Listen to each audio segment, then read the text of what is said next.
A black woman took in 4 homeless children. 20 years later, they stopped her life sentence. Guilty on all counts. The gavel struck like thunder inside Delilah Peterson's chest. She gripped the edge of the defense table, her 68-year-old knuckles turning white. Mrs. Peterson, this court sentences you to life in prison without parole.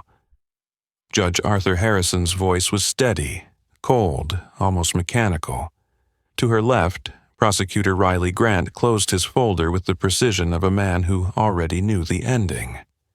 Behind her, Mrs. Patterson, Delilah's neighbor, sobbed, her cries mixing with the whispering storm rippling through the courtroom. The evidence against Delilah lay displayed like goods in a glass case. Fingerprints on the weapon, suspicious transfers into her account, surveillance showing her near the crime scene. Too neat, too perfect. A bailiff stepped forward with handcuffs. Delilah's mind shot back 20 years. The rainy night 4 trembling boys knocked on her door, the smell of hot cocoa and the promise she whispered, "No one will touch you as long as you're under my roof." "Wait!" A deep male voice rang out from the back, cutting through the shuffle of chairs and the sighs of resignation. Heads turned as 4 men strode down the aisle, the first in a charcoal suit, posture sharp, eyes like blades. The second with graying hair but a warmth in his gaze. The third, youngest, calm with the air of an engineer used to systems and precision. The last in a dark blazer, press badge swinging on his chest, carrying rolled-up blueprints and a poster tube. The leader stopped. "Your Honor, I am Daniel Reed, civil rights attorney. This is Dr. Michael Cole, surgeon at Northwestern Memorial, Timothy Shaw, CEO of Nexus Dynamics, and Ethan Brooks, investigative journalist, founder of Fairwatch." He drew a breath. "We are Mrs. Peterson's 4 sons. We have suppressed evidence proving she was framed, and witnesses once threatened are ready to testify." Prosecutor Grant shot up. "Objection! The verdict is final." "Give us 10 minutes," Daniel cut in firmly. "Enough to prove the digital chain of evidence was tampered with, and that the so-called victim was misidentified, a man we believe actually died years ago." Judge Harrison leaned forward, his eyes lingering on the 4 men, then back at Delilah. A murderer on paper, yet a mother who had raised a lawyer, a doctor, a tech CEO, and a journalist. He struck his gavel. "The court will stay the execution of sentence. 10 minutes granted." Timothy Shaw plugged a USB into the courtroom screen. Metadata appeared, timestamps off by 37 milliseconds between frames, 8,423 to 8,431. Hash strings failing to align. Video evidence clean to the point of forgery. He pointed to splices and algorithmic pinholes. Dr. Michael Cole laid down a folder. The left versus right knee surgery scars on Eddie Costanos in last week's broadcast do not match the right knee injury of the man claiming to be Eddie at Pier 15 years ago. Ethan Brooks raised a FOIA envelope. Dental records, conflict, and money trails from charities into shell companies surfaced right before the accident. "You're saying the victim wasn't Eddie Costanos?" the judge asked. Daniel looked straight into the courtroom camera. "Your Honor, the real Eddie died long ago. An imposter, Marcus Webb, known as the surgeon, wore his identity for 20 years and staged this death to destroy my mother's final years." Gasps rippled across the room. From the far corner behind a marble column, Delilah glimpsed a shadowed figure. Her spine went cold. The face belonged to the past, to a night that should have been buried. She closed her eyes, steadying herself. "Don't shake. My sons are here. The light has returned." The gavel cracked again.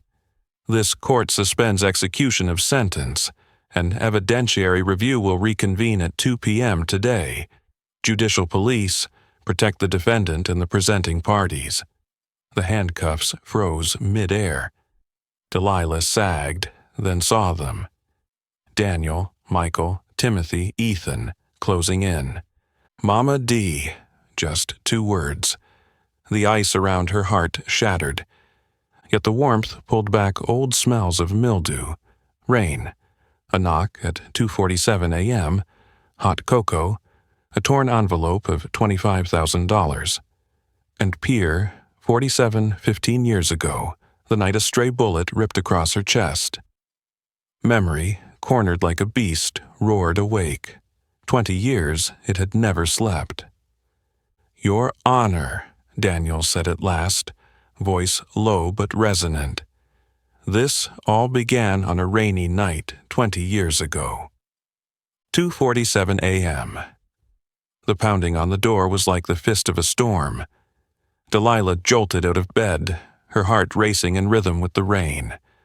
Through the peephole she saw 4 boys: Danny, around 12, Mike, 10, Tim, 9, Ethan, 8.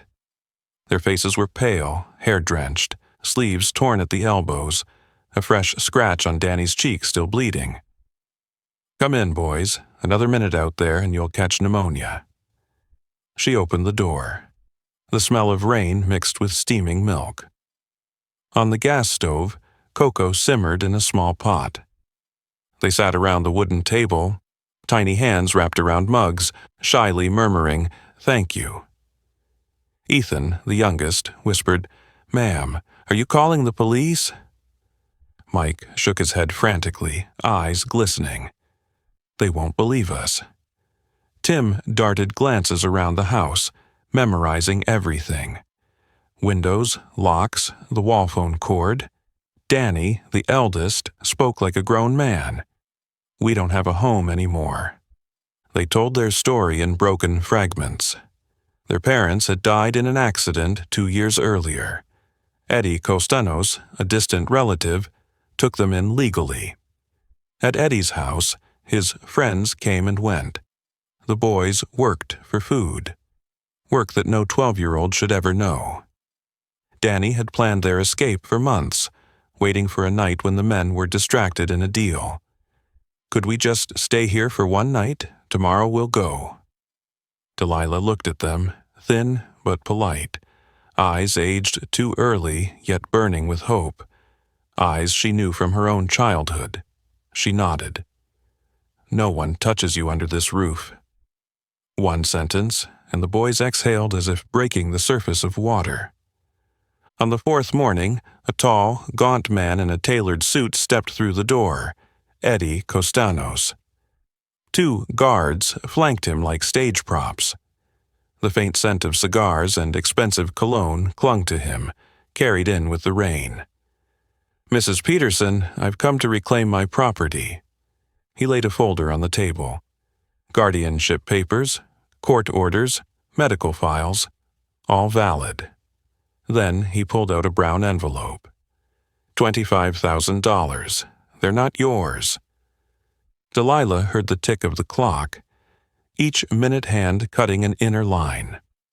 25,000 meant paying down her late husband's hospital bills, keeping the house from foreclosure, a real computer for Tim.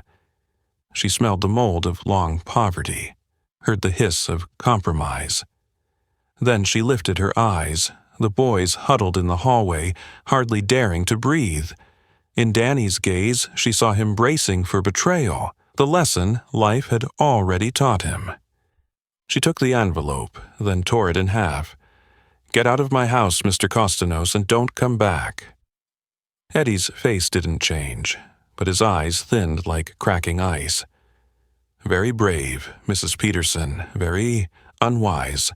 I always take back what is mine." He turned. At the doorway, Danny stood tall, hands trembling but eyes bright, with a faith just rescued from the edge. 5 years of warped peace followed. By day, Delilah cleaned schools. By night, she studied for her degree. Danny, now 17, received a thick scholarship packet from Northwestern. Mike, 15, volunteered at a free clinic. His hand surprisingly skilled. Tim, 14, built a computer out of scrap electronics, learning code from old manuals. Ethan, 13, wrote for the church bulletin, snapping license plates of unfamiliar cars, quietly building a witness log. Then the phone rang. Eddie's voice, smooth as velvet over steel. "I've been patient long enough. Strange, isn't it? A janitor who pays tuition, buys a used car, buys computers. The police will surely be curious." He threw his ace. "Danny's trust fund has already hit $500,000, and I am the legal guardian. If he gets estranged, oh, there will be questions about those withdrawals." A black sedan parked across the street, staring like an unblinking eye. Another rainy afternoon, the phone rang again. This time, a young woman's voice. "My name is Sarah Chen. My brother, Michael Chen, he's 11. He escaped Eddie 2 weeks ago." Eddie caught him again. "He says he'll trade Michael for your Mike, 1 for 1. Midnight, Pier 47. If not..." Her voice broke. Michael Cole's fists clenched white. He hissed through his teeth, "We're going." Delilah shook her head. "No." Danny slammed the table. "If we don't, the boy dies." Tim murmured, "We can't call the cops." The guardianship papers are still in his hands. Ethan opened his notebook. "I'll tip off an independent reporter, from a distance, with a camera. At least we'll have light." Pier 47. Midnight. Rain strung the air like wire. The 4 boys and Delilah stood together before the rusted maze of containers. Eddie appeared, slicked back hair, dark trench coat, 2 shadows flanking him. In front of him, a trembling boy, Michael Chen, the same name as Mike Cole, wrenching the would-be doctor's heart. "They've grown too much," Eddie said, his smile razor-thin. "Time to come home." "Home is here," Danny answered, standing firm. "Home is where the papers say it is." Eddie narrowed his eyes. Negotiations collapsed. One thug drew a gun. From the dark, Sarah Chen lunged with a crowbar, smashing his wrist. The gun clattered away with a shot. Chaos flooded in. Danny tackled Eddie, both crashing on wet ground. Eddie twisted like a cat, knife flashing at Danny's throat. "Stop!" Mike grabbed the gun, standing tall, steady hands.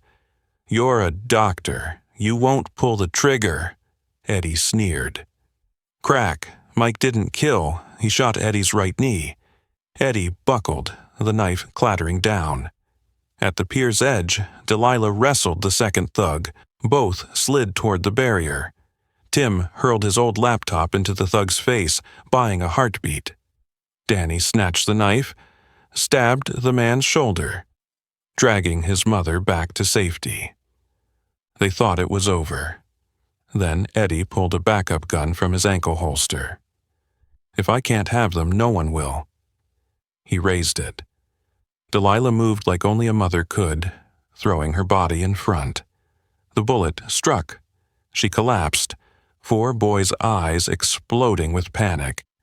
Mike fired again, hitting Eddie's other knee. He crumpled, gun skidding away. Sarah dragged Michael Chen behind a container. Sirens wailed closer. Delilah gripped Danny's hand, ragged breath tearing through.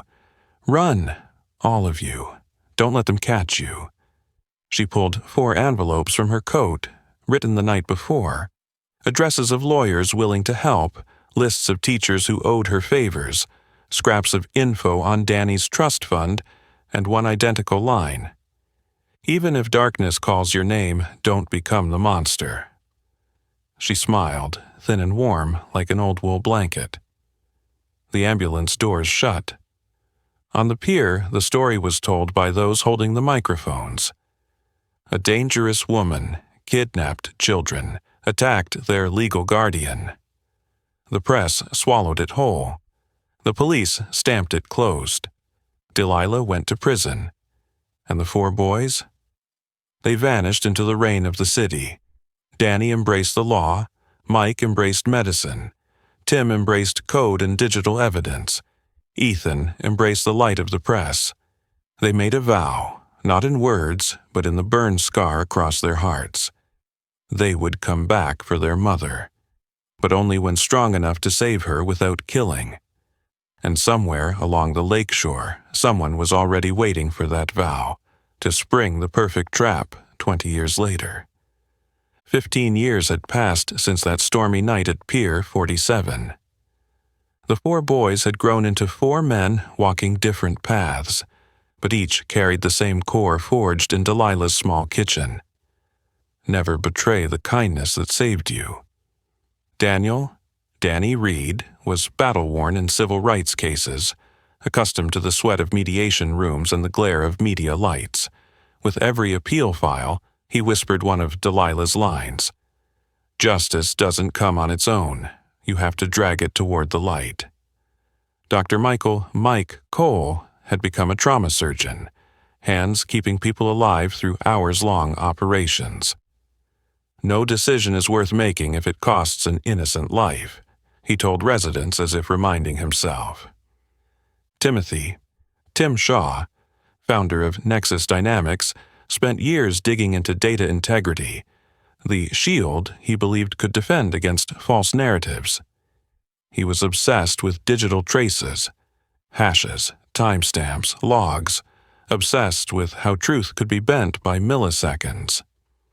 Ethan Brooks built Fairwatch, a community journalism network, a nervous system of independent writers, volunteer lawyers, librarians, and cameramen. A sign hung in his small office. "Whoever holds the mic holds the story. Give the mic to those who have none." One winter morning, each of them received the same letter stamped from Cook County. Delilah's shaky handwriting. "Tomorrow marks 15 years since Pier 47. The man calling himself Eddie may be released early. I fear he's not done with you. Don't let the darkness break your hearts." Danny stared at the line, his hand trembling.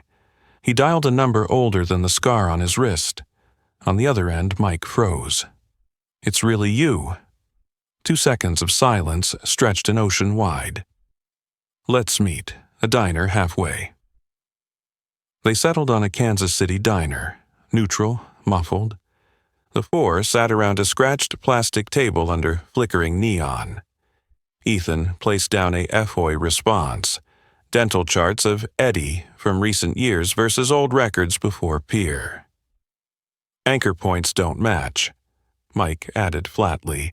"The surgical scar the press showed last week was on the left knee. That night at Pier, I shot his right." Tim opened his laptop. On the screen, hash graphs and timestamps from prosecution-submitted camera clips.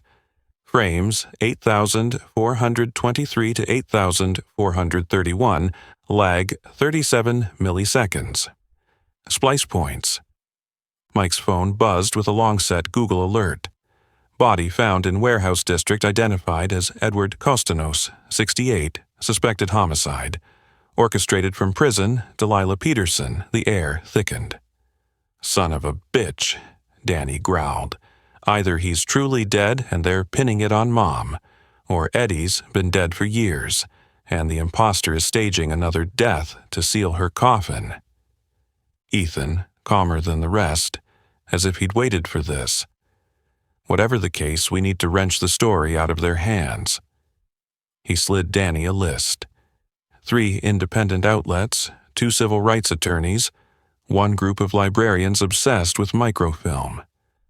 "Fairwatch is ready, but for this to last, we need Tim's digital weapons and your legal shield."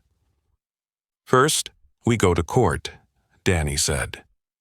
"If we win a stay of execution, we buy time to unlock everything." And they did.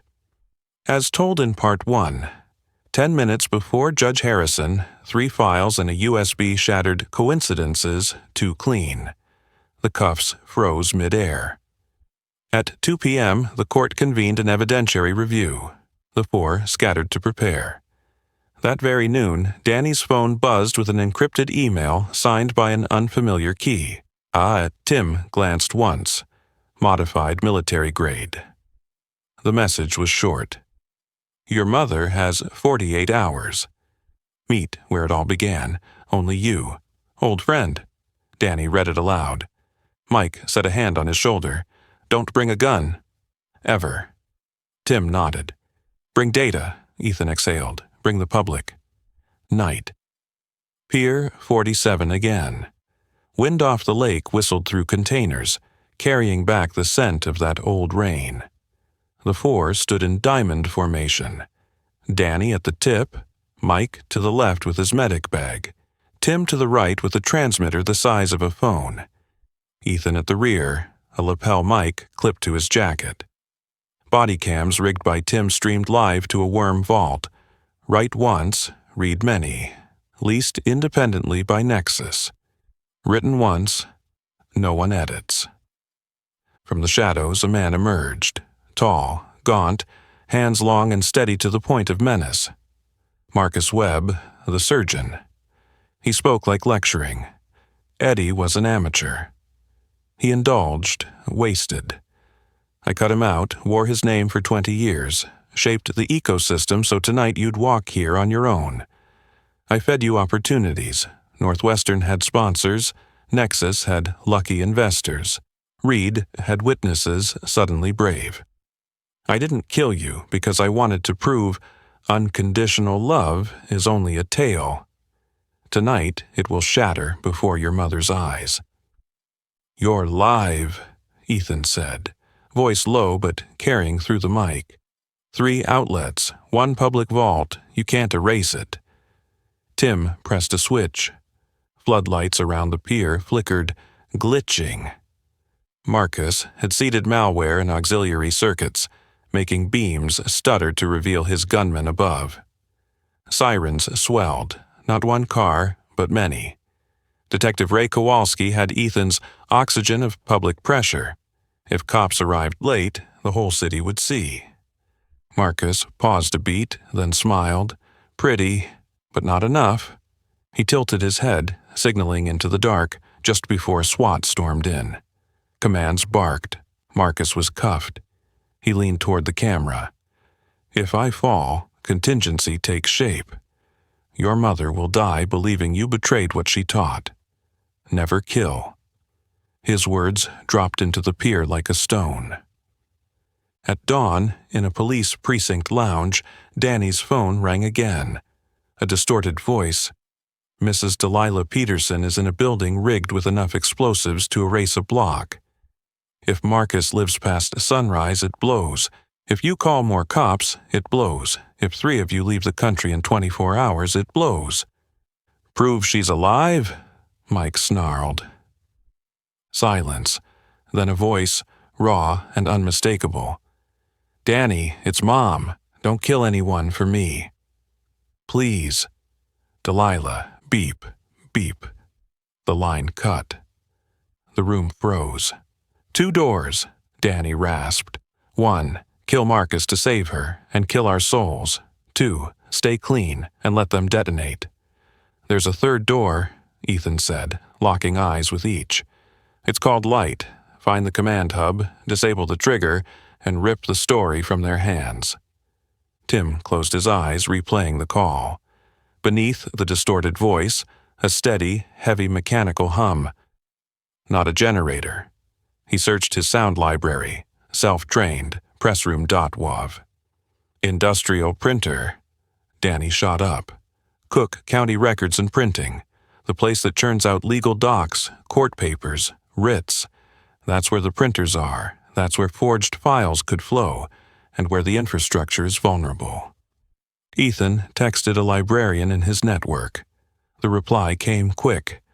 Floor plans, guard shifts, machine room coordinates. Mike tightened the strap of his medic bag. No reinforcements. Any wrong move, they blow it. Danny straightened his tie. Then let's work. And the 3rd door opened, from a clue as small as a background noise in a phone call. 5:07 a.m. The Chicago sky was still black as stone. Cook County records and printing loomed gray and windowless, like a vertical vault. The four men split to approach from three directions, linked by encrypted radios Tim had cobbled together from civilian parts. One main channel. Two backups. "Right side clear," Tim whispered. "Two guards in the shack, asleep.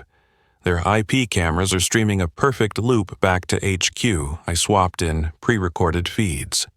"Two guys smoking out front," Ethan reported. "Fairwatch has people staged around as commuters filming B-roll. Nobody touching the red zone. If there's an explosion, the whole city will know who was on duty." Mike checked his tourniquet and morphine. Danny slipped a folder of legal motions into his vest pocket. If things went bad, but there was still room to negotiate, he'd invoke duress and stall. As Danny placed a hand on the main door latch, a female voice rose from the dark.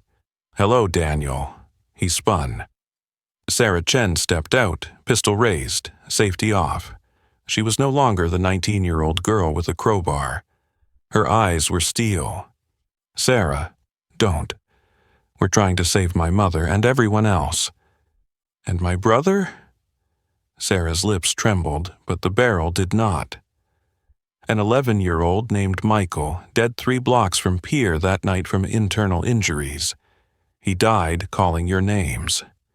And you? You vanished into the dark." Danny felt punched in the chest. The image of Michael Chen trembling before Eddie's gun flared like fire. "Sarah, we did everything you could?" Her mouth twisted. "I did everything I could for 20 years. I burrowed into Eddie's system, learned his methods. When he died, I walked beside Marcus Webb. He thought he was using me. Wrong. I was using him. Everything leads to tonight. The contingency plan is you." Danny realized it wasn't a question. "Yes. If you don't kill Marcus, your mother dies, and you live hating yourselves. If you do kill Marcus, you break what she taught you, and you live hating yourselves. 2 doors, both dark. There's a third door." "There isn't." Danny drew a long breath. "Sarah, your brother believed in heroes. Are you sure you want to become the one who buries that belief again?" Her gun wavered a fraction. "Daniel, go in." "Fail. I wired a dead man's switch into the system. One hand slips, everything blows. And don't call in more cops. I've got eyes in dispatch." She stepped back, clearing the way. "Go. Save your mother, if you can." Danny glanced at his earpiece. "We're inside. Echo plan." "Copy," Tim said. "I'm entering north. Mike, take the stairwell. Ethan, keep public pressure. Don't let anyone black out the story." The main corridor reeked of ink and fresh paper. Tim swept with a spectrum analyzer. Multiple radio bands alive. "At least 6 comms on the 3rd floor?" Mike murmured. "Could be the detonation monitors." Danny veered left, reading the sign. "Basement. Mechanical/vault. If there are bombs, they're below. I'm going down." "No," Mike blocked him. "I go with you. Mike, you're the only one who can keep people alive if they play dirty upstairs. Stay on 2. I'll check below and report." A pause. "Be careful," Mike said, like telling a patient before surgery. Danny pushed through a steel door. The basement stank of damp and metal. The hallway opened into a wide room. In its center sat Delilah, tied to a chair, surrounded by bricks of C4 wired into a switch box pulsing a red light. A young man, maybe 24, stood guard, gun in hand, but his eyes unwilling. "Hello, son," Delilah spoke first. "What's your name?" He faltered. "Jordan?" "Jordan. You have a little sister?" "Yes, she's 8. "I thought so." Delilah smiled, warm as an old quilt. "What does she think of you?" That I'm a good man. Then be one, Jordan. Good men don't press the button. Danny crouched behind a column, heart pounding. The red light box blinked with the rhythm of a dead man's switch, release, and it blows. He whispered into the radio. Confirmed dead man's, one holder, need override code. Upstairs, Tim replied urgently. If it's black market new gen, overrides a 5 to 6 digit string tied to a trigger event. Could be a special date. Ethan cut in. Birthday, Sarah's or her brother's. The silence was collective, gears clicking. Mike exhaled. Michael Chen's birthday. Tim. But you have to touch the box to try, and wrong entry detonates. On the third floor, just as suspected, a press room had become a command post. 3 thugs hunched over monitors smoking, glued to feeds, already looped by Tim.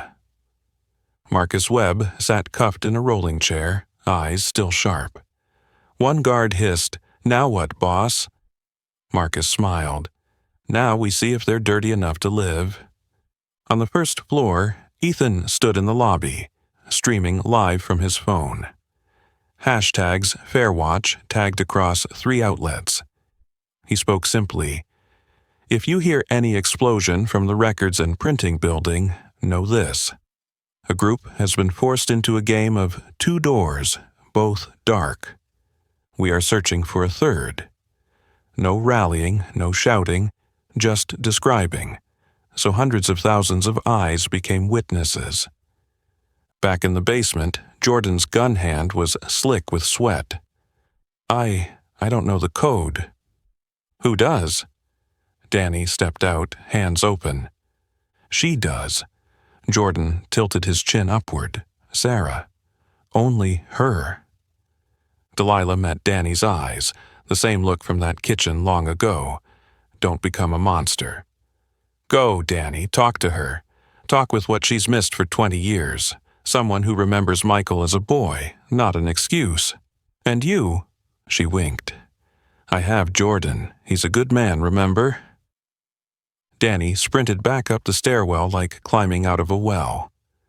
At the corridor's end, Sarah leaned against the wall, her eyes no longer razor-sharp but weary from 2 decades without sleep. "See? No third door." "Yes." Danny stopped 3 steps away. "The third door is called Michael." Sarah flinched as if struck by the real name. Danny spoke slowly, afraid to snap the thread. "Michael's birthday was July 15th, wasn't it? 0715. He was born in 2000. 071520. Her throat twitched. The gun lowered half an inch. A tear streaked through carefully drawn mascara, armor melting. If you're wrong, everything goes. If I'm right, everyone lives. The moment stretched a decade long. Downstairs, the red light pulsed. On the third floor, Marcus grinned, sensing the climax. In the lobby, Ethan stared into his camera and spoke a line to the city, and to the woman blocking the way. Hope isn't a promise of victory. Hope is the choice not to pull the trigger. Sarah turned, walking down the narrow stairs to the basement. Each step clanged. Jordan startled, stepping back. Delilah watched Sarah like a mother seeing a lost child return. "What's the code, Sarah?" Danny asked softly. Her shoulders shook. She looked at Delilah, then Jordan. "The birthday," her throat rasped. 071520. Danny swallowed. He turned to Jordan. "Enter it." Jordan drew a breath, set a trembling finger to the keypad. Each press made the red light flare like a racing heart. 071520. A long beep. The red turned yellow, then green. The room exhaled as if surfacing from water. Sarah collapsed into a steel chair, pistol clattering to the floor. 20 years, she whispered. 20 years just to learn how to let go. Delilah pulled free with Jordan's help. She laid a hand on Sarah's shoulder. "You're not a monster. You're Michael's sister." On the third floor, a thug poked his head in. "Boss, it's Green." Marcus's jaw clenched. He knew the game had slipped. He stared straight into Ethan's streaming camera, whispering like a curse, "This story doesn't end here."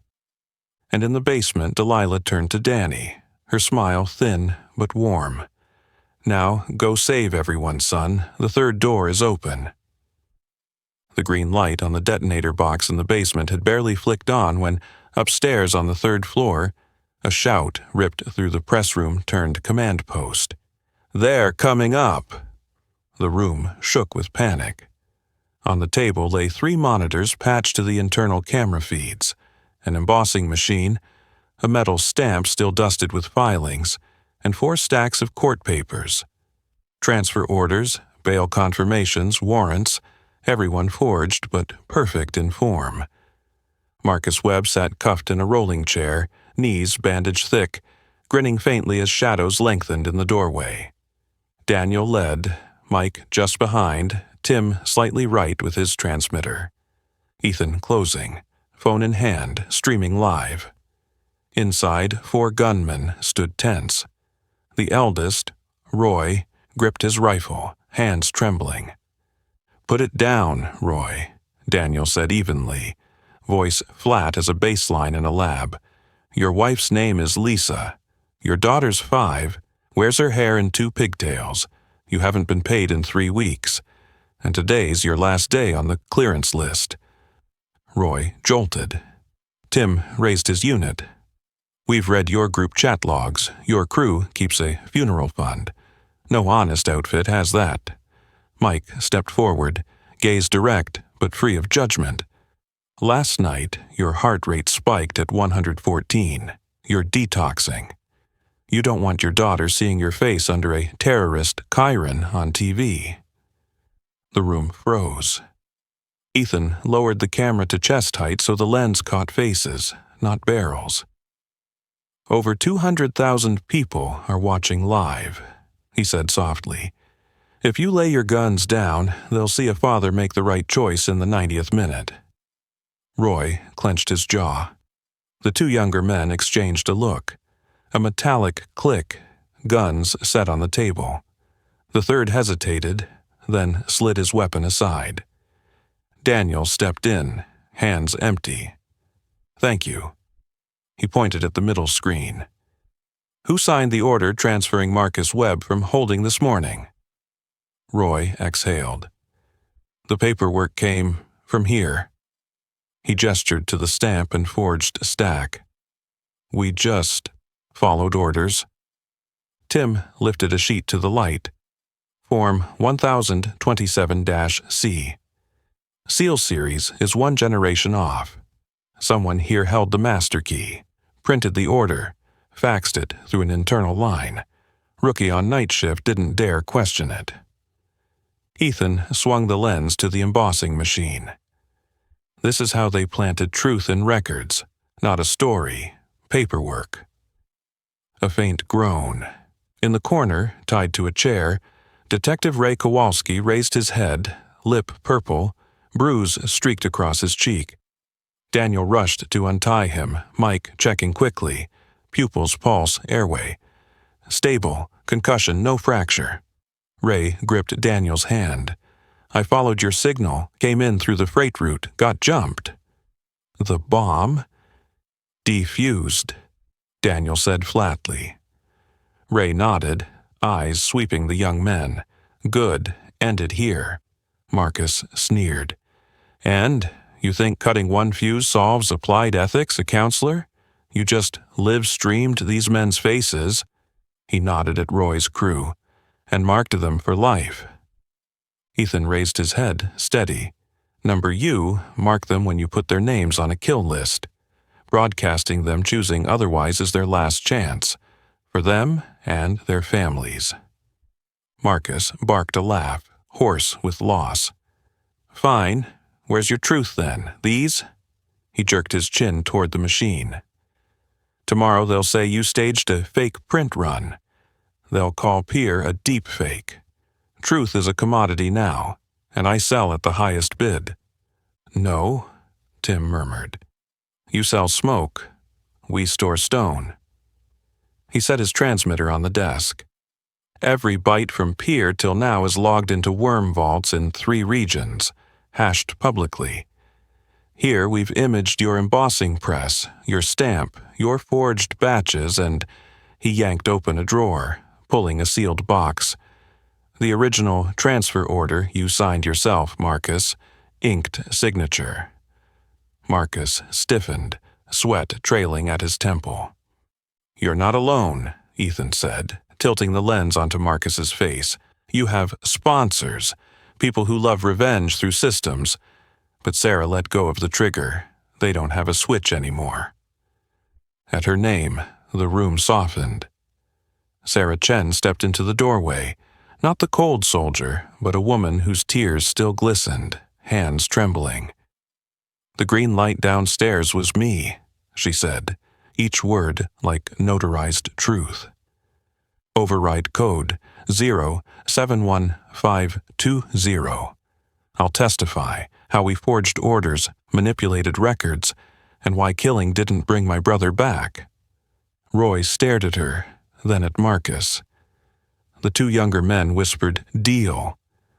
Daniel seized the moment. "Lay your weapons down, sign witness statements. You'll get the best plea deals the law allows. And most of all, you'll go home and kiss your kids tonight." Roy nodded, sliding his rifle toward Kowalski. "I'll sign." "And you?" Daniel asked the third. The man glanced at Ethan's camera. His real face beamed to the world. He swallowed hard, nodding. "Finished with the sermon?" Marcus spat. "You think this is your perfect third door? No blood, no loss?" Daniel turned, quiet but steel. "Not perfect, just decent enough to sleep tonight. And smart enough not to let you tell the story anymore." Ethan closed, lifting the camera. Sirens pressed against every wall. Kowalski keyed in. "Green light building wide. Bomb squad to basement, arrest team to floor 3. No shots unless threatened." SWAT poured in like tide.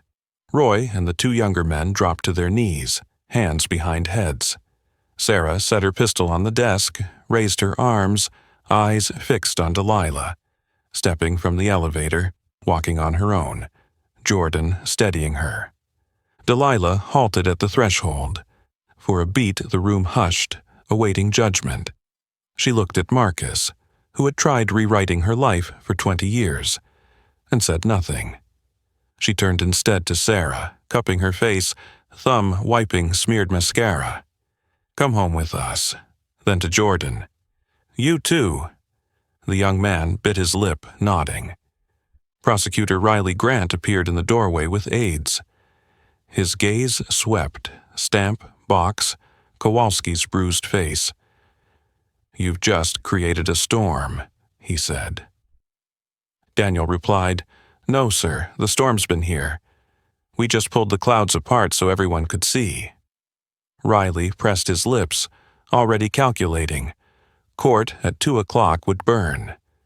As Marcus was wheeled out, he twisted back, forcing a smile. "You think you saved the story, but numbers aren't with you. The public forgets fast." Ethan shrugged. "Maybe, but records don't." He panned the lens to the embossing press, the forged stacks, the physical proofs. The fixed camera caught the final tableau. Roy signing cooperation, Sarah giving her statement, Jordan bagging his gun.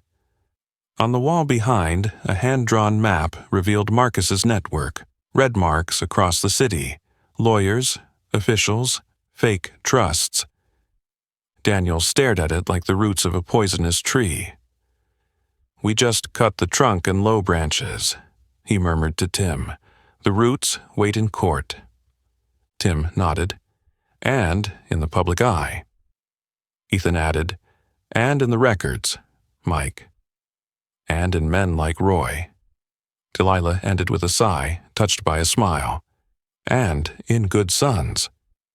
The elevator doors closed, carrying them to the lobby where medics waited.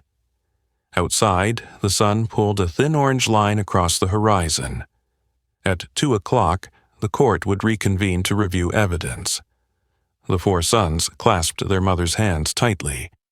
The third door had opened, but ahead the courtroom was still the arena, where truth had to be not just right, but louder than the noise. The hallway of Cook County Court was like a runway of press. Microphones, lights, and lenses lined both sides. Ethan walked first, holding high a placard reading, "Fair Watches Live." Part signal, part talisman. Rumor fears the light. Delilah walked in the middle, Daniel, Mike, and Tim forming a shielded arc around her. Behind them, Sarah Chen followed, not in cuffs, escorted by Detective Kowalski toward the witness room. Judge Arthur Harrison sat upright as the gavel cracked open the evidentiary hearing. Defendant Delilah Peterson, previously convicted, now reviewed on new evidence submitted. His gaze dropped. Riley Grant for the prosecution. Daniel Reed for the defense. Proceed. Daniel rose, calm, neither booming nor trembling. Your Honor, we present 3 pillars of evidence. 1. Physical evidence recovered at Cook County Records and Printing, proving falsified court documents, including the forged transfer order of Marcus Webb. 2. Direct witnesses involved, Sarah Chen, Roy Alvarez, Jordan Parks. 3. Digital data from cameras, servers, and publicly logged worm repositories guaranteeing integrity. Riley leapt up. Objection. Evidence recovered in an extrajudicial operation. Fruit of the poisonous tree. Detective Kowalski stepped forward, voice rough. Police received credible threats of a mass bombing. Accessing the site and securing evidence was lawful, under exigent circumstances. He placed a bomb squad signed report on the bench. The judge nodded. Tim took the screen. Here is the hash of all data since 0000 today, stored on 3 independent worm vaults, publicly verifiable at, he read off the string. Anyone can confirm. This is the spliced camera log, frames 8,423 to 8,431, offset by 37 milliseconds. Metadata fingerprints on forged transfer orders, all pointing to one embossing machine. Riley tried to wedge in. Hashes and worm logs are expert opinion. Harrison waved him off. Prosecution may rebut technically in due course. Continue. Mike stepped to the stand, hands still faintly smelling of antiseptic. I, Dr. Michael Cole, confirm the right knee wound of the man posing as Eddie at Pier 4715 years ago. The autopsy of Edward Costanos just reported showed a left knee surgery scar. They do not match. He submitted radiographs and reports. Riley countered, there could have been 2 surgeries at different times. Mike, possible. Except the new x-rays show no trace of old screws. The left knee was untouched before. Ethan kept the public-facing case tight. FOIA dental records matched by an independent dentist. Microfilm archives from the county show Eddie had a missing front tooth, while the body yesterday had a full set. Structures differ. He filed notarized copies. Then the witnesses.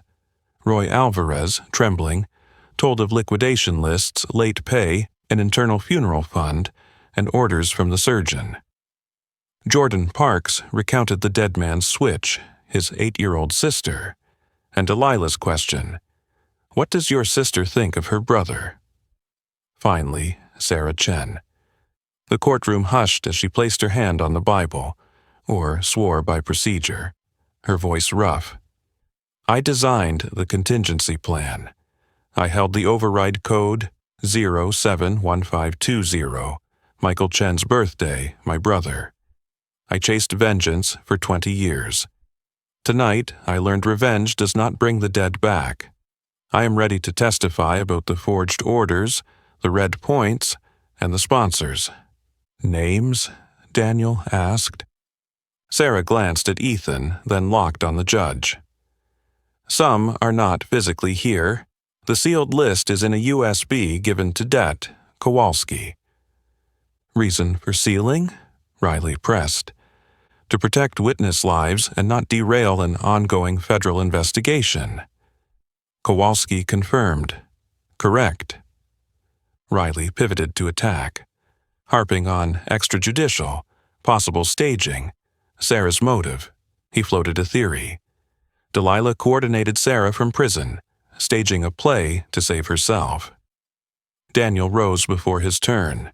Your Honor, if this is theater, the director just committed career suicide by handing police the live embossing machine, the original seal, and forged orders wet with ink. He held up a sheet. This is hard evidence, not a clip. And Peterson's motive? Riley pushed. She has every reason to invent. After 20 years of preaching morality, she now spins a tearful script to escape prison. Delilah stood. She did not look at Riley. She looked at the jury that wasn't there, her imagined jury, her sons. I told them 20 years ago, don't become monsters. If I planted bombs, I betrayed my own words to my own children. Her voice was firm, warm, tearless. The court may decide as it will, but the truth is those children, now men, saved this city last night by choosing not to kill. The chamber stirred beneath the surface. Judge Harrison wrote longer than usual. Then, Detective Kowalski, your recommendation on Miss Peterson's custody? Ray's reply was crisp. Based on new evidence, witnesses, and continued risk to her safety and confinement, I recommend immediate release pending vacatur and retrial if required. Objection! Riley barked. Overruled. The gavel struck. Harrison turned to Delilah. The court suspends the sentence effective immediately, replacing it with community supervision until vacatur is ruled. A sound cracked, invisible ice breaking in many hearts. The gavel fell again. Session adjourned. Outside, the press storm surged.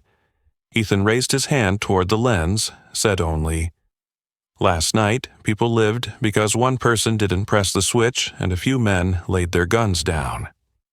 That is the story we are placing in the public record. He lowered the mic, handed legal questions to Daniel. Mike guided Delilah to medical staff. Tim slipped to a corner, uploading another packet to Worm, in case someone tried to swap tapes. Amid the crush, Riley Grant stood still. His eyes weren't on reporters but on a man in a dark blue suit by a column, no badge, smirking with one corner of his mouth. Sarah caught his gaze, her face hardened. She whispered to Ethan, He's on the list. Name? Not here, but he's a root. Ethan nodded, feeling the war of words had only ended its first round. The second would be in the roots, charities, partners, professional storytellers. But right now, amid the glare, he heard Delilah laugh softly as Jordan showed her a photo of his little sister with pigtails ready for school. That laugh marked a city's milestone. Last night, we found the third door, and tomorrow, the map of red points would be enlarged, hung in the strategy room of the brothers and Kowalski. The story would no longer be who killed who, but who wrote the record. They had taken back the pen. The rest, vacating a sentence, restoring dignity, building community programs, confronting the roots, still awaited. But at least from today, Delilah Peterson was no longer inmate number. She was herself again, and her 4 sons had kept their souls. Delilah Peterson's kitchen had become a war room. On the wall, a city map studded with red pins. Each pin a route Marcus Webb and his sponsors had planted over 20 years. Charities, shell companies, lawyers, law enforcement insiders, forensic labs, friendly newsrooms. Daniel called it the root forest. Cut the trunk, the roots still feed. Daniel Danny Reed spread the files in front of him. Two-branch strategy. Branch 1, legal, filed a motion to vacate Mom's conviction, with Brady Napui grounds, suppressed exculpatory evidence, false testimony, submit physical evidence from the print shop, witnesses Sarah Roy Jordan, Tim's logs. Branch 2, pressure, Ethan keeps the light on 24/7, pull community and independent press as shield. Timothy Tim Shaw tapped his laptop. Sunvault is live. Every document, audio, video, scene photo, streamed in parallel into 3 worm vaults with 3 different providers. I added 2 canary files. If any vault is touched, an auto-release drops all hashes and logs publicly. Ethan Brooks half smiled. I'm calling it Operation 48 Hours of Light. Rotating live streams, explainers, witness interviews. No hype, just process. Dr. Mike Cole reminded them, and the people. Roy, Jordan. They just stepped back from the cliff. I've lined up trauma therapy programs, family protection. Trauma isn't healed by handcuffs. Detective. Ray Kowalski laid out 3 freshly signed subpoenas. I pulled in the AUSA on the forged public documents branch, but move fast. The forest will strike back tonight. The counterstrike came early. 7:10 p.m., 3 noisy channels dropped a grainy clip. Delilah receiving an envelope of cash from a man resembling Eddie in her kitchen. Angled, yellowed lighting. Just enough for effect. Headline screamed, "Evidence Delilah took bribes." Tim nearly jumped out of his chair. Low-grade deepfake plus VHS overlay. He pulled up frame compares. Left-hand shadow sliding through a table edge. Classic overlay artifact. Lamp shadows reversed. 60 Hz flicker stamped over a 50 Hz source. Ethan fired a counterflare. Side-by-side breakdown within minutes. Plus photos of Delilah's real kitchen. A cracked tile corner missing in the fake. Sunvault blasted it public in under 5. Result, comment, tide turned. Channels pulled the clip under review. 8:03 p.m. A 911 call claimed hostage situation at Delilah Peterson's address. Classic swatting. But dispatch flagged yellow. Kowalski had pre-registered the house under Verify First. He rang Ethan directly. Someone wants you no-knock rated? Blocked it. Thanks, Ray. Ethan collapsed into his chair, sweat breaking. Outside, a silver sedan idled behind trees. Jordan peeked through curtains. Driver's Oaks, Marcus's old crew. Mike lowered his voice. No confrontation. Plate shot, sent to Ray, keep breathing. Delilah set a teapot on the table, like an old ritual. We don't play their game in this house. She turned to Jordan. Your sister has homework tonight. Call her. Let me say hi. Jordan laughed awkwardly. Tension dipped a notch. 9:30 p.m., Riley Grant appeared at the door. No cameras, no aides. He stood in the doorway like a stranger revisiting an old home. I came to see the files. Daniel hesitated, then let him in. Riley flipped through photos of the embossing machine, the seal, the paper batch, read Sarah's affidavit. I chase truth, not scoreboards, he murmured, almost to himself. Then, tomorrow in court, don't attack emotional theater, Ethan cut in. Attack procedure. Who signed, who stamped, who faxed, who filed. Riley looked up, meeting them like allies, at least tonight. All right. 11:05 p.m. Daniel's phone pinged with an encrypted message. Court is theater. Donors write scripts. VH Ethan frowned. VH Victor Hale? The name glared on the red pin wall. Victor Hale, businessman behind the Hale and Lanford Foundation, board member at hospitals, funding justice reform through glossy innovation grants. The blown-up photo from the courthouse hallway earlier, dark blue suit, was him. "He'll buy the narrative before the vacate hearing," Tim said. "Too late," Daniel answered firmly. "The motion's filed. If he tampers with judge or clerk, that's felony." Ethan muttered, "He won't leave fingerprints. He'll use fundraisers and charity galas." Mike concluded, "Then we shine light on the donation boxes themselves." They sketched the next day's plan. Daniel. Finalize motion supplement. Chain of custody from print shop, sealed logs, AUSA's confirmation of federal probe. Prepare official witness protection request for Sarah Roy Jordan. Tim. Launch Project Mirror, a public post predicting 5 plays the Roots might attempt. Smear video, swatting, bought op-eds, bar complaints against Daniel, fake medical tip-offs against Mike. To reverse asymmetry, call the shots before they're played. Ethan. RSVP to the gala at Glasshouse Conservatory, hosted by Hale and Lanford. This is where they script. We bring cameras inside. Mike. Morning at the community clinic. Meet survivors of the network. Invite them, if willing, to share in a safe, therapeutic frame. Before breaking, Delilah quietly cleared cups. She gazed at the red pin wall, chuckled softly. "We used to have just a little kitchen. Now we have a command center." Ethan winked. "A command center of trust, Mama D."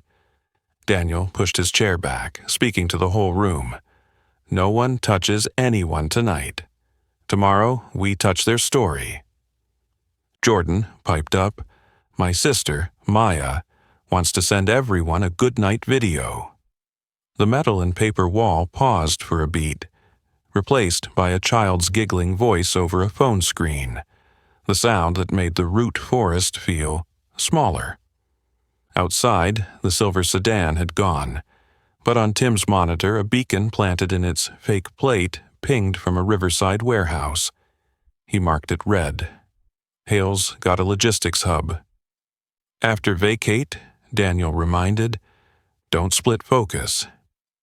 Ethan flicked off the kitchen light, leaving a single small yellow lamp glowing on the windowsill, a signal they'd kept for 20 years. The door is still open. The house is still here. The light is not out. The Glasshouse Conservatory stood like a glass box in the park. Warm amber lights, string music, the soft clink of wine glasses. The Hale and Lanford Foundation was hosting a gala for its data-driven justice reform project. Victor Hale, dark blue suit, silver tie, moved among the guests like the director of a play. Every handshake another scene. Ethan wore a press badge, dark blazer, lapel mic turned off, he wouldn't break event rules.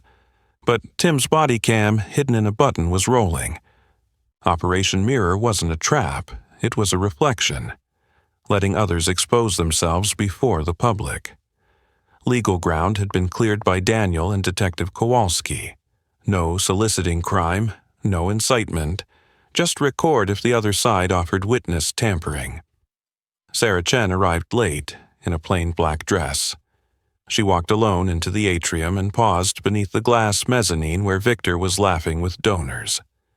Victor spotted her, lips curling. He descended like a gentleman inviting a dance. "Miss Chen," he murmured, "last night, courageous. But courage doesn't pay the bills." Sarah kept her eyes cold, hand resting by her glass of water. "What do you want from me?" Victor scanned the room, guided her to a quiet glass terrace. Ethan, a few meters away, feigned interest in a photo display, angling his button camera toward them. Tim's earpiece lit with signal. "We," Victor said, Don't want a long war. You're tired. Mrs. Peterson's tired. I can clear the board. Relocation abroad, new name, new accounts. In exchange, you correct a few details. Say you misremembered. We protect each other." "And if I refuse?" Sarah asked. Victor sipped. "Then I let the story do its work. You know, in court, no one recalls embossing machines or stamps. They remember impressions, and impressions are our trade." Ethan nearly broke cover, but held. In mirror, words were weapons. Sarah pressed, "You said we." "Who's we?" Victor smiled wide, teeth flawless. "The ones who invest in stories. Eddie was an asset. Marcus, an upgrade. Don't worry, we've learned. Never let every pipeline converge on one man again." Sarah exhaled, flicking her gaze once toward Ethan, signal enough. Outside in the parking lot, Kowalski waited with hand on radio. He couldn't arrest Hale yet. The words alone weren't tampering. But he did have warrants for anyone offering money or benefits to sway testimony. Enter Cole Maddox, Victor's aide, disguised as an event coordinator with earpiece and clipboard. He leaned to Sarah. "Step with me, logistics room." Sarah froze. Ethan stepped lightly between. "She's not going anywhere. If there's an offer, say it here." Maddox hissed lower.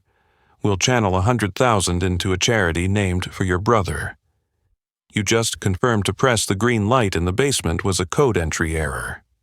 That was enough. Ray spoke into comms. "Offer of benefit for testimony confirmed. Move." 2 plainclothes swept in through the glass doors, flashing badges. "Cole Maddox, you're under arrest for witness tampering and obstruction of justice." Victor stepped back, face stone then smooth. "Gentlemen, you're disrupting a lawful civic event." Ethan lifted his phone, mic live now, voice clear. "The public has the right to know when memory is traded for cash." Victor turned, signaled security. 2 black-suited guards blocked the glass exit to the garden. The chase through the conservatory was quiet, controlled. Daniel descended from the upper gallery, barring the door. Victor didn't run. He strode, smile back on his face. "Attorney Reed, you know the law. I haven't committed a crime." "Tell that to a federal jury," Daniel answered. Victor shrugged past, until Jordan, the young man who once held a bomb switch, stood blocking the garden doors. Eyes down, voice low. "Please, sir, back inside." Victor halted. He knew pressing further would flip the story live on Ethan's lens. He looked up through the glass ceiling. "Fine. Tonight you win a beat." He walked back, flanked by Kowalski, into a private room to cooperate, his lawyer dialing in. Maddox was cuffed, his phone sealed in a Faraday pouch. Tim nearly sprinted. He had to dump a clone before the timed wipe triggered. In the lot, he cracked open his kit, JTAG cables, reader, laptop with autopsy. "Wipe process is live," he muttered. "I'll blow the fuse first." "Mind chain of custody," Daniel reminded. "Recording overhead cam. Public shade 256 hashes to Sun Vault at every step," Tim replied, fingers flying. On screen, a folder bloomed. Document photos titled Black Tally. Columns of money flows through charities, PACs, scholarships, right column coded recipients, ALDP, Alderman Pierce, JCVN, Judge Kavanaugh, DAG NW, Deputy AG Norwood. Notably absent, RG. Riley Grant's initials were missing. Tim exhaled, handed to Ray. "Get FBI to lock this vault." Ray's eyes hardened. "This is the lever." Inside, Ethan kept the livestream documentary, not Chase. He asked Sarah one question. "If someone watching thinks, just take the money, change your story, what do you say?" Sarah looked straight into the lens. Money can't buy back the night you survived. It can't buy back the brother you lost. Money buys silence, and silence kills more people slowly. Victor Hale faced reporters with his lawyer, reciting lines. Hale and Lanford supports transparent justice reform.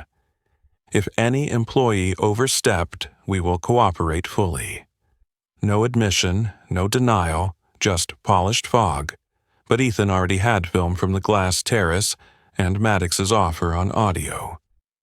Operation Mirror had worked. They revealed themselves. The night wasn't done.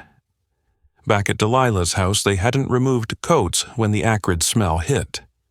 Smoke alarms screamed from the back storage room. Mike dashed in with extinguisher. Jordan pulled Maya, his little sister video calling, off the line, soothing, "We're okay, don't worry." Flames died fast. A small incendiary rigged to an outlet, a calling card. "We're still here." Ethan leaned on the cabinet, breath shallow. Daniel stared at the blackened wall, char as old as memory. "No one hurt," Mike confirmed. Delilah placed a hand on the counter, voice calm, almost amused. Back then, they sent envelopes. Now they send embers. Same thing. Asking me to sell my soul. She turned to her sons. "Tomorrow in court, you say one thing. I did not sell." A text hit Ethan's phone. A photo of charred paper scrap. "Courts are theaters. Final act, Friday. VH, Friday, the vacate hearing." The final act Victor thought he scripted. But the script now carried real stamps, real tallies, real witnesses, and one camera that never slept, Fairwatch. Before bed, Tim uploaded Maddox's phone image set to Sunvault, published hash signatures, sent sealed copies to the AUSA and Kowalski. Daniel finished attaching the black tally excerpts to the motion. Grounds of fraud on the court, enough to sweep the old judgment clean. Ethan set 2 spare batteries by his phone, live stream queued for 5:55 a.m. Mike checked every outlet, then paused by the door, listening to the fragile quiet they'd bought without firing a bullet. On the windowsill, the small yellow lamp still glowed, the family's signal for 20 years. Come home. The light is waiting. Somewhere across the city, Victor Hale reread his own message. Final act. Friday, and smiled. He believed the stage was still his, but Delilah poured tea, leaned back in her old chair and smiled like a mother who had raised 4 sons strong enough not to smash the stage, only to change the lights on it. Curtain down, for now. Tomorrow it would rise before a full court, and the root forest would be exposed as never before. Friday morning opened with drizzle, and with 5 attacks exactly as Tim's Operation Mirror forecast had predicted the night before. An anonymous op-ed in 3 papers. Attorney Daniel Reed exploits media to pressure the court. An ethics complaint filed with the state bar, PDF circulating with a blurry watermark. A fake malpractice tip against Dr. Michael Cole, with cropped photos from some old surgery. An audio clip of Delilah whispering, "I did it," a voice clone, obvious. A light DDoS hit on Sunvault. Every strike bounced off. Tim had published the 5-move forecast in advance, so the public was armored. Original file hashes from days before confirmed Sunvault hadn't been altered. The 3-zone worm system guaranteed no edits. Ethan released a 2-minute explainer. The Confession Whisper had a studio RIR, room impulse response, profile, while Delilah's kitchen had cracked tile, wood grain, and an old AC unit, all producing a different echo. The clip spread like a vaccine. Viewers learned to hear with reason. 8:55 a.m. The Cook County Courthouse Hall buzzed like a concert. Detective Ray Kowalski swept for false fire alarms, the trick he guessed Hale would pull. Prosecutor Riley Grant arrived alone. He paused half a beat before Delilah. "Mrs. Peterson, whatever the outcome today, let me say, I'll chase the roots." Delilah smiled like a mother patting the head of a stubborn son. 10 a.m. Judge Arthur Harrison struck the gavel. Hearing on vacatur for Delilah Peterson is now in session. He ordered no phones ringing, no noise, but allowed court media to record. If it's public record, the light must be enough. Daniel opened, voice steady, setting 3 pillars cleanly. 1. Fraud on the court via forged orders, embossing machine, and stamp recovered at records and printing. 2. Brady Napway, exculpatory evidence suppressed, false testimony polished. Third witness chain. Sarah Chen designed the dead man's switch but dropped the key. Roy Alvarez ordered to clean evidence. Jordan Parks laid down his gun for his 8-year-old sister. Tim presented the flowchart. Forged order, internal fax, rookie night clerk, file slid into the rail as truth. He projected metadata, hashes, photos enlarged, calmly guiding the jury in their minds. Riley rose, not to oppose, but to add, "The prosecution acknowledges the data's integrity. We request the court vacate the conviction and refer the fraud on the court record to federal jurisdiction." The words yanked a pin. Murmurs rippled. Right then, the fire alarm shrieked.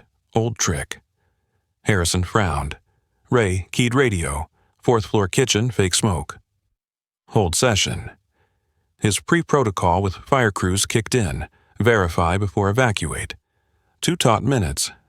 Silence. Then the alarm cut. Ray glanced at Ethan. Wait for strike 2. Strike 2 came digitally. A leaked email on social media. Tim supposedly instructing Ethan to produce theater.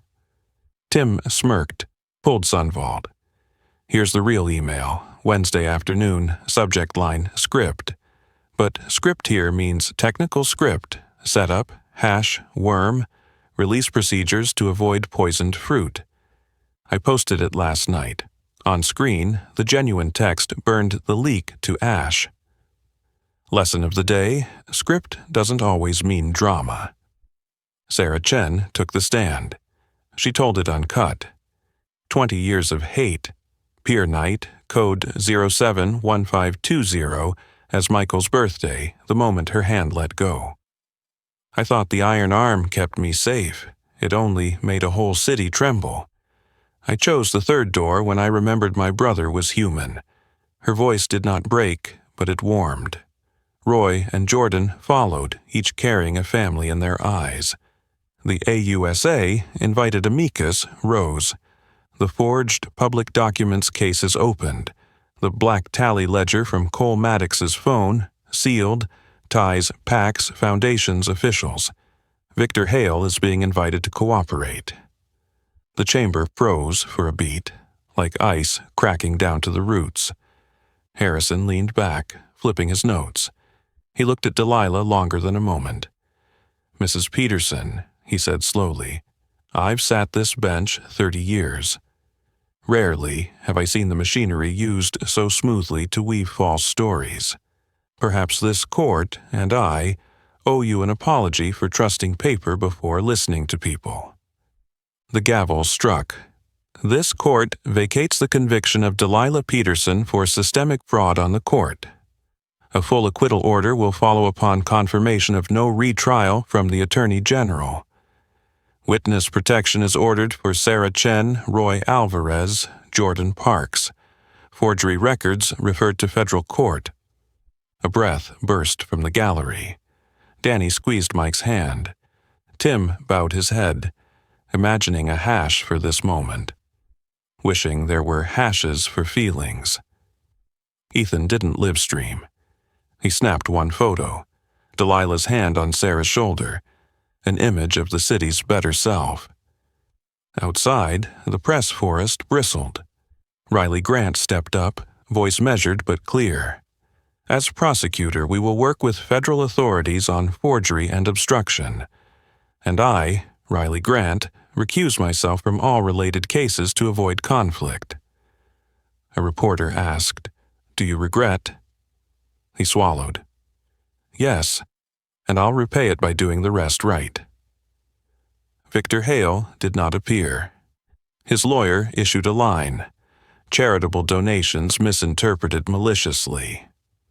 But Kowalski received word. Cole Maddox had entered a plea, agreed to hand over the hard-copy black tally at the Riverside warehouse, the spot Tim marked last night. AUSA nodded. Tonight. Evening fell. Rain broke to pale sun. Mrs. Patterson, the old neighbor, slipped through the crowd, hugging Delilah tight, as if wind might steal her away. "I told you, they'd see you." Delilah laughed, eyes shining. "They see me now, because the kids didn't break everything to prove it." In the yard, Jordan called Maya on video, showing the family. "Sis, Chicago's safe now." Maya demanded, "Uncle Ethan, tell another story." Ethan smiled. "Tonight, I'll tell the story of the yellow lamp by the door." Before getting in the car, Daniel turned back at the courthouse steps, worn, cracked, but today scrubbed by light. He remembered Ethan's words at Glass House. "Court is theater. Whoever holds the light holds the story." Today, they hadn't turned anyone's light off. They just lit more, enough to see the roots. The night wasn't done. The warehouse by the river waited, but Final Act Friday with Vacateur had already rewritten the ending, the tale of a poor mother once painted as evil by pretty paper. Now, real paper brought her home. 3 months later, the black tally had become the backbone of a federal indictment. Cole Maddox signed a plea. 2 city council members and a county judge were charged with taking money funneled through the foundation. Victor Hale was indicted for conspiracy to obstruct justice and money laundering. Foundation assets frozen. He stayed silent in court, but emails from the warehouse, recovered from the black hard drive Tim and the cold forensic team salvaged, showed that story director wasn't just a metaphor. It was budgets, line items, timelines. Marcus Webb, the surgeon, wrote from federal prison, "You won because you didn't kill." Daniel brought the letter to Delilah. She read, folded it, and told Detective. "Kowalski, if he wants to meet, I'll go." A week later, in visitation, Marcus tried to resurrect his grin. Delilah sat straight, hands clasped. "You're not a demon. You're a man who chose to act like one." Marcus smirked. "You forgive?" "No. Forgiveness is a road, not a switch, but I won't let you define the rest of my life." When she left, she paused at the doorway, laying down a line. Behind was his shadow. Ahead, her home's light. Sarah Chen was officially placed in witness protection, yet Delilah filed a special petition to foster the 44-year-old woman. Legally, she became Sarah Peterson Chen. She opened a community program with Jordan Parks, Door 3, teaching teens how to spot manipulation, how to step back safely, how to break the cycle of violence. A sign hung on the front of their small house, painted bright yellow. A door slightly ajar with light behind it. Ethan Brooks expanded Fairwatch into a civic nervous system, librarians managing microfilm, tech groups, with Tim as mentor, training citizens in basic forensics. Storytellers teaching survivors how to own their narratives without being exploited. His new motto hung above the coffee maker. "We don't write your story. We protect it." Timothy Shaw open-sourced the core of SunVault for the public. Write, once verify many for small groups, local journalists, schools. He named the authentication module Amber Light, after the yellow lamp on Delilah's windowsill. 3 cities piloted it. One local newsroom used it to expose a charity fund racket in a neighboring state. Tim learned to smile when people called him the hash-obsessed guy, because obsession was saving lives. Dr. Michael Cole returned to the ER, but each evening he taught trauma care and calming techniques at door 3. Inhale 4, hold 4, exhale 6. He started the Michael Chen Fund, scholarships for kids who wanted to be nurses, social workers, counselors. At a small ceremony, Sarah spoke, voice low but warm. My brother died because no one knew where to press or when. From today, kids in this city will know. Daniel Reed launched a legal unit, Lightworks, specializing in vacating cases tainted by fraud. Riley Grant, now at the Office of Ethics, sent him 10 files touched by the roots. Daniel spent nights in Delilah's kitchen drafting motions, eating Sarah's first attempts at cookies, listening to Ethan polish explainers. You know, Ethan said one night, some days the third door feels harder than a straight fight. Daniel chuckled. Yeah, because it demands we keep living, not burn it all down and walk away. A year later. Tuesday, the day Destiny liked to call, came with the governor's office on the line. Mrs. Delilah Peterson, the state awards you the Humanitarian Medal for service to family navigation and at-risk youth. Delilah smiled into the receiver. In the kitchen, Ethan was teaching Maya how to hold a camera. Mike was mock arguing with Tim over the correct name of Amber Light. Daniel was showing a 10th grader how to draft an affidavit to save her friend from deportation. Dinner was noisy, in a healthy way. Governor, Delilah said slowly, I accept. But remember, I never did it alone. That night the family gathered on the porch. The yellow lamp still burned. Sarah leaned close. Mama, this lamp, it used to be so we'd know there was still a home, right? Delilah nodded. Yes, and now it reminds me the third door always exists, if someone dares to turn on the light. Jordan told a story. A 13-year-old at door 3 turned in his switchblade, traded it for a bike repair class. Ethan was already editing a clip about it. The hero was the boy, not the cameraman. They still visited the prison. Marcus saw them a few more times. Some days he sat silent, eyes drifting. Some days he tried philosophy. Good and evil are just what the winners say. Tim answered quietly, no. Good and evil are what survivors say, and they'll keep saying it if we keep their records. Marcus chuckled dry, but didn't argue. Maybe, somewhere in that tunnel, he glimpsed a ray. Victor Hale chose to fight in court. He hired new PR, reframed. The system was abused by a few bad actors. But the black tally ledger and wet signatures stayed stone. A USA scheduled trial. Ethan reminded the team, we don't cheer someone's downfall. We cheer the process done right. Daniel nodded. Exactly. Delilah's house grew. 2 new rooms, a dining table stretched to seat 10, 12 if Maya brought friends. Mrs. Patterson often came to tell the old days. The kids laughed about the dented cocoa pot. Tim framed the first Sunvault hash on the wall like a family crest. Mike taped a blood drive calendar to the fridge. Ethan built a little glass cabinet.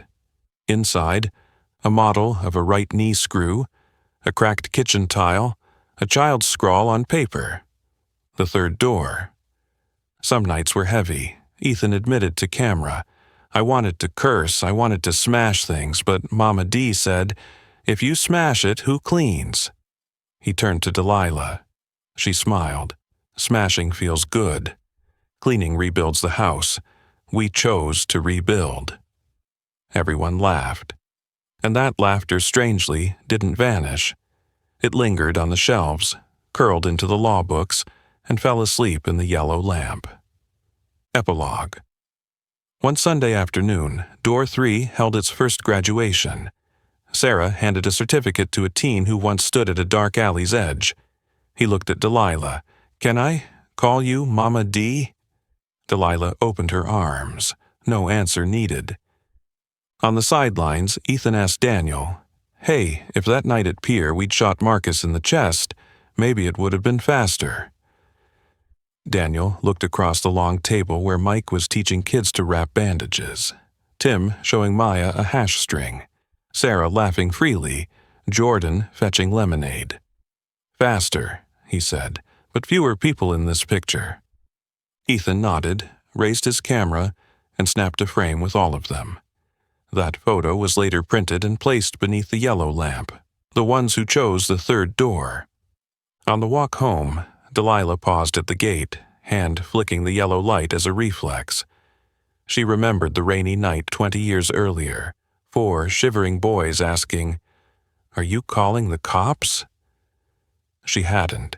She opened the door, and in that moment another door, one without hinges, the door of the heart, opened too. Since then, they had crossed many nights, learning not to become monsters, not to burn it all, not to abandon anyone, just to turn the light on. If someone asked what this story teaches, Ethan would write at the end, "That love doesn't make us weak. It makes us patient. That justice never arrives on its own. It must be pulled toward the light. And that between 2 dark doors, there is always a third, the one where you don't betray the best in yourself." The yellow lamp still burns. Those who came through storms have found a home. And the story pauses here. Not because it has no more to tell, but because the people in that photo are still busy living, building more doors for whoever comes knocking. After a journey of 20 years, from a rainy night when 4 boys knocked to the final hearing that brought truth into the light, the story of Delilah Peterson and her sons reminds us, even when it seems there are only 2 doors of darkness, there is always a third door, the path of love, courage, and faith in justice. So what about you? If you faced the same choice between revenge and release, which door would you take? Leave your thoughts in the comments. I'd love to read them. If this story meant something to you, don't forget to hit like, share it with friends, and subscribe to the channel for more stories, where together we'll keep searching for light even in the darkest corners.